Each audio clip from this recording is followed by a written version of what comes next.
I was a professional ballet dancer, and then I quit. No, it's not that serious, but it did happen, so I'm gonna share my story with you.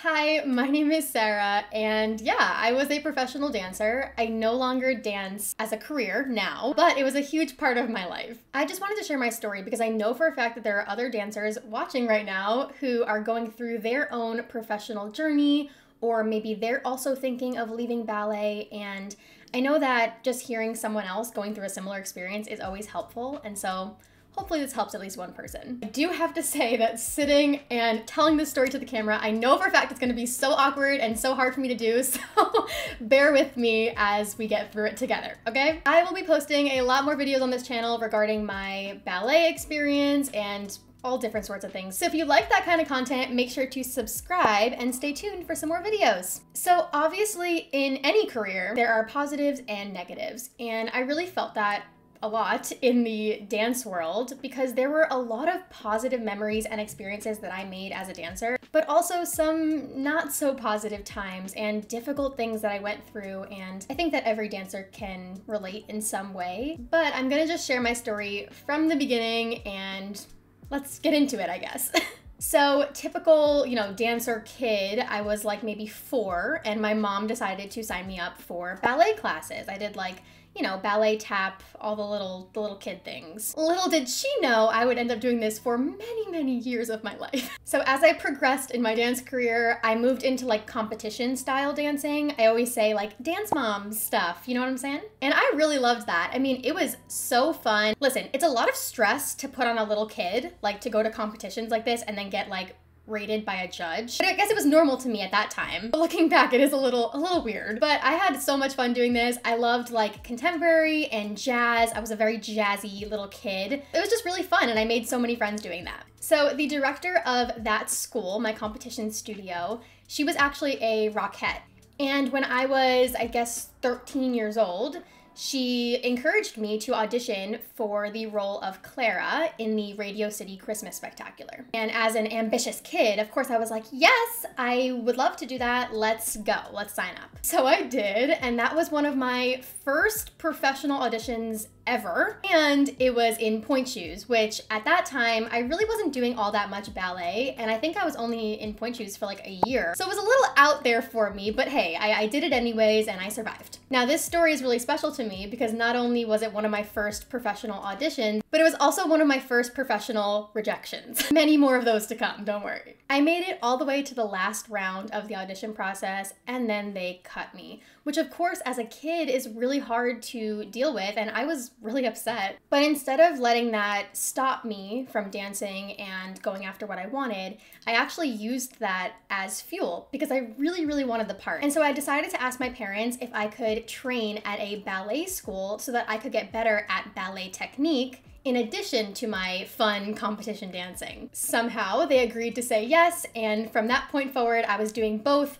competition school and ballet school, going back and forth between the two. Like, my parents are crazy. I can't even believe they agreed to that. After around 1 year at this ballet school, I decided to re-audition for the Radio City Christmas Spectacular, again as the part of Clara, because this was the whole reason why I decided to join the school in the first place, right? So I went to the audition, hundreds of girls that looked just like me, like small, little 13 to 14-year-old girls. I walked into the audition room all confident, put on my little pointe shoes, put on my smile, and I made it to the last round again, but that time I didn't get cut. I made it all the way to the end. They made me sing. I was really uncomfortable, but I was killing it. I'm talking about 14-year-old me right now. She was sassy, let me tell you. But I walked out of that audition and I was so confident. I was like, okay, I'm gonna get this part. I'm gonna do it. And after a couple weeks of waiting, I got a phone call that I got it. And it was like the biggest shock in my entire life. I don't think anything will compare to the excitement that I had on that day. And so in 2014, I was in the national touring cast of the Radio City Christmas Spectacular. We toured to 3 different states and I got to play the role of Clara in the Nutcracker section. And it was literally such an amazing experience. still can't even believe to this day that I got to do that. Unfortunately, it was the last touring cast of the show, which is really, really sad. It was the last year that they decided to do that. But being that I live in New York, I have gone back to the show a couple of Christmases, and it's nice to be able to see it and relive those memories again. But anyway, so that was my first ever professional experience. Actually, that was like my first ever job. That was the first time that I ever got paid to do anything in my life, which is pretty cool if you ask me. So moving on from there, I stayed at that ballet school for a couple of years. I did some summer programs here and there, but in 2016, my director at that ballet school sat me down and he was like, Sarah, you need to leave. What? No, it wasn't in a bad way. It was like you need to leave because you need to go on to bigger things. And so he told me about a school called the Colburn School, which was out in LA, and they had a dance academy. And so I auditioned and I got in, which meant leaving my hometown of Long Island for the first time in my life and going all the way to California. I had never even been to the West Coast, let alone moved there for an entire year without my family. Like, the whole idea seemed crazy to me, but he was so insistent, like, Sarah, you're gonna love it. And so I just trusted that, and I was like, okay, let's do it. The school at the time was run by Jennifer Ringer and James Fayette, who are two former principal dancers at the New York City Ballet. And let me tell you, I just had the best time at that school. I made so many friends. It was such a good experience. And it was my first time really living away from home for more than like 5 weeks. We got to perform such incredible pieces from Balanchine and Robbins and just amazing choreographers. We got to perform a brand new work by Benjamin Millepied at the Walt Disney Concert Hall in LA. Like, it was the best experience ever. That year, I personally did go through a couple of struggles, and of course that made the year hard and not as picture perfect as I might have wanted it to look. But I can maybe get into that in another video because I can go on forever about that stuff. After spending a year at the Colburn Dance Academy, I auditioned for Miami City Ballet and I got into the Miami City Ballet School. So I decided to move from Los Angeles to Miami. And if you're counting, that means that I've lived in 3 incredible cities: New York, Los Angeles, and Miami. Yes, I know. It's the perks of being a ballet dancer. What can I say? I spent 3 years in Miami, and this is definitely where my dancing really progressed, and I got to do majority of my professional work, which is really awesome to say. While I was a student in the school, I got to do a couple of different ballets with the company, which was really awesome, and I loved to gain that professional experience. And also while in the school, I got to perform Waltz Girl in Balanchine's Serenade, which was like the highlight of my entire life, and I don't think that I could get much better than that in my life. Like, talk about dream role. In 2019, after 2 years of being in the school, I was given an apprenticeship with Miami City Ballet. Yay! Now, let me tell you, being an apprentice was amazing, but it is definitely hard. For one, in Miami City Ballet, when you're an apprentice, you're still technically in the school and also in the company. And so you're doing like full-time with the school and full-time with the company. It's like 2 full-time gigs all in one, which takes a huge toll on your body, on injuries, which I kept getting injured over and over and over again. It's really hard. And 2, not to mention, you're not in the company yet, technically. Yes, you're still a professional dancer. Yes, you're getting paid. Yes, you're an apprentice, but you still have to earn your way into that company contract. And that is so stressful because every single day is like an audition. And so you're always putting your 110%. And again, that takes a really big toll on your body. Not only your body, but also your mental health. And so again, during this year, specifically my apprenticeship year, I was really struggling a lot with my body and my mental health and things that were just really difficult. And I will definitely talk about that in another video, like I said, because it's just too much to handle in this video. But as an apprentice, I did get to do some really, really cool ballets. I did Slaughter on 10th Avenue, of course, Nutcracker, lots of other ones that I honestly don't even remember. One of my favorites was definitely Symphonic Dances by Ratmansky. I did every single show of that ballet. And if you know Ratmansky, it's like all running and it was a lot. During that time of doing Symphonic Dances, that was actually January of 2020. So not quite the lockdown yet, but we're getting there. But it was during that time, January 2020, that I found out that I had a stress fracture in my foot, which, surprise, surprise, I was always getting injured.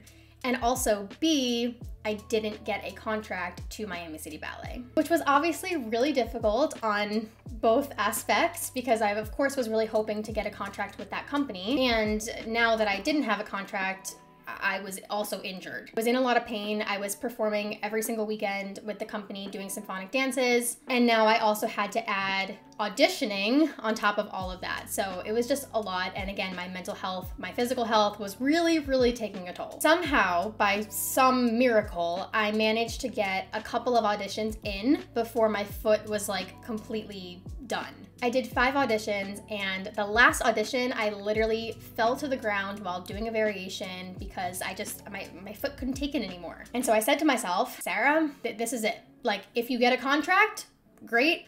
If not, you'll figure out something else, because at this point I was kind of losing my love for ballet. I was injured all the time. My mental health was so bad. Like I wasn't in love with it anymore. But again, by some weird miracle, I did end up getting a contract with Alabama Ballet. And I never imagined in my entire life that I would move to Alabama.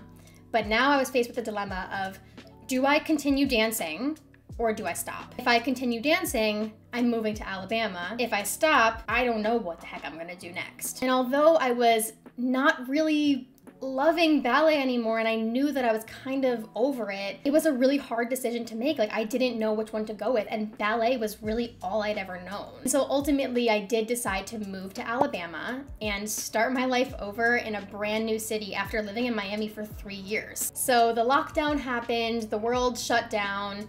In that year, in 2020, August, we did start with Alabama Ballet. So I moved to Alabama and the company did start. We even did Nutcracker that year, which was kind of crazy. But the whole time that I was there, although I was really grateful to have a contract and be in their company, and it was really fun and I met a lot of people, I still couldn't shake the feeling that I really wasn't in love with what I was doing anymore. Like going to ballet kind of felt like a job, and like I was literally losing my love for it, and it just didn't feel like it once did. But I carried on and tried to make it through Nutcracker, but of course, in true Sarah fashion, I sprained my ankle in rehearsal, coming down from a lovely soda shot in the snow section of Balanchine's Nutcracker, and my ankle swelled up to the size of a tennis ball and I couldn't dance.